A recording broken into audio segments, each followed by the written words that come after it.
আমরা করেছিলাম একটা সমঝোতা। আর এই সুযোগ দেখে এক শ্রেণীর, আমি বলবো লোভী, এরা এই সুন্দর পরিকল্পনাকে ধ্বংস করার জন্য এককভাবে ক্ষমতায় যাওয়ার লোভ নিয়ে ওরা বিভিন্ন ধরনের ষড়যন্ত্র করে রাত্রকে দিন বানিয়ে, দিনকে রাত্র বানিয়ে, আমাদেরকে ধোঁকা দিয়ে বিভিন্ন ধরনের ক্ষমতায় যাওয়ার নীল নকশা তৈরি করেছিল। 11 দলীয় যে সমঝোতার যারা নেতৃত্ব দিয়েছিল, তারা পরিষ্কার ঘোষণা করেছে তারা ইসলাম অনুযায়ী দেশ পরিচালনা করবে না।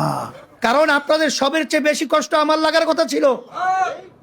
কারণ এই যে পরিবেশটা, এই সমঝোতাটার এর মূল দায়িত্বই পালন করেছিলাম আমি।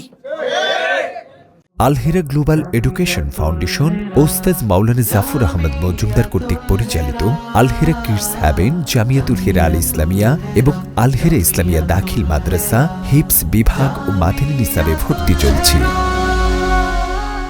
এটা সবচেয়ে বড় কষ্ট তো আমার লাগার কথা ছিল, কিন্তু আল্লাহকে বেজার করে ইসলামের সাইনবোর্ড দিয়ে ধোঁকাবাজি করে এই ক্ষমতা আমরা চাই না, আর এই ক্ষমতা আমাদের দরকারও নাই।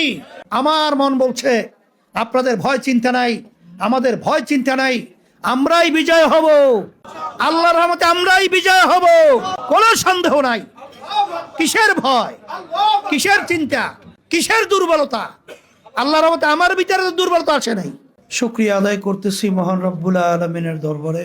পবিত্র রমজান মাসে ইফতারির পূর্ব মুহূর্তে এই দোয়া মাহফিলে আমরা উপস্থিত হতে পেরেছি, শুকরিয়া তার সবাই বলি আলহামদুলিল্লাহ।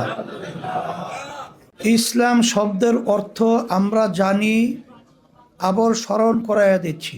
ইসলাম শব্দের অর্থ হলো আত্মসমর্পণ, মানে মুসলমান। এইটা কি আমরা প্রতিশব্দ বলি ইসলাম, যারা ইসলাম মানে তাদেরকে বলা হয় কি মুসলমান। আর ইসলাম শব্দের অর্থ শান্তি, আর যারাই নাকি ইসলাম মানে তাদের কি বলা হয় মুসলমান। আর মুসলমান অর্থ আমরা এইভাবে করব আত্মসমর্পণ। আত্মসমর্পণ অর্থ আমরা বুঝি যার কাছে আত্মসমর্পণ করে তার নিজের ব্যক্তিগত কোনো বুদ্ধি, চালাকি, শক্তি আর চলে না।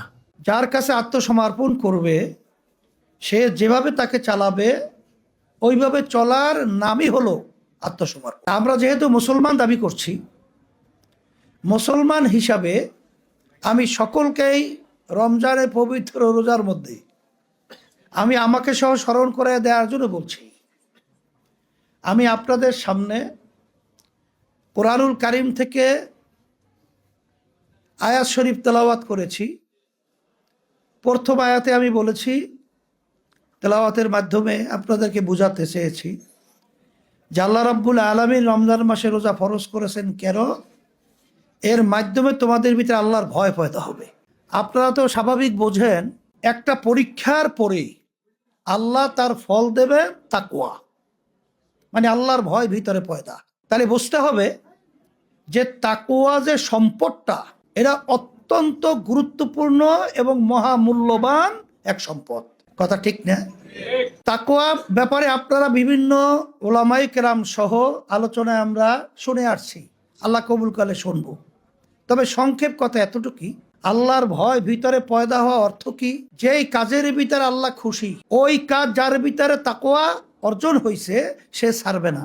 আর যেই কাজের ভিতরে আল্লাহ বেজার, যত দুনিয়ার লোভনীয় তাদের কাছে অপার দেওয়া হোক না কেন, যত কিছু তাদের সামনে ক্ষমতা পেশ করা হোক না কেন, যত অর্থ, যত সম্মান তাদের সামনে পেশ করা হোক না কেন, যার ভিতরে আল্লাহর ভয় পয়দা হবে সে কখনোই আল্লাহ যে কাজে বেজার হবে সেদিকে সে পা বাড়াবে না। এর নাম হলো তাকওয়া। আলহামদুলিল্লাহ, যার বাস্তবতা আমরা দেখেছি। আল্লাহ খুদু ফজলুল করিম রহমাতুল্লাহি আলাইহি আব্বাজান, তিনি ইসলামী রাজনীতি করতেন। আমরা বুঝ হওয়ার পরে যেটা দেখেছি, যেই কাজে আল্লাহ বেজার হবে, এক কথায় যেটা ইসলাম সমর্থন করে না, সেখানে বহুত লোভনীয় অপার থাকার পরেও আব্বাজান রহমাতুল্লাহি আলাইহি আল্লাহর ভয় ভিতরে তার ভিতরে পয়দা হয়েছিল। এর বাস্তবতা হিসেবে আমরা দেখেছি যে তাকে কখনোই লোভনীয় কোনো অপারে তাকে নত করতে পারে নাই। ঠিক তার ধারাবাহিকতায় ইসলামী আন্দোলন বাংলাদেশ, তার সহযোগী সংগঠনগুলো, তারপর দ্বীনি সংগঠন কার্যক্রম, আলহামদুলিল্লাহ আল্লাহ কুতুব দুনিয়া থেকে বিদায় হওয়ার পরে আমরা পরিচালনা পরামর্শ ভিত্তিক করে আসছি। এইবার বড় একটা পরীক্ষায় পড়ছিলাম, ঠিক না? এই যে 26-এর জাতীয় নির্বাচন, এই নির্বাচনে আপনারা দেখেছেন যে বিশেষ করে ইসলামী আন্দোলন বাংলাদেশ আমরা, কারণ এই দেশটা স্বাধীন হলো 54 বছর চলছে, এই 54 বছরে যারা দেশ পরিচালনা করেছিল আমাদের যেটা চিন্তা ছিল সেটা মূলত আমরা তাদের থেকে পাই নাই। পেয়েছি? পাইনি।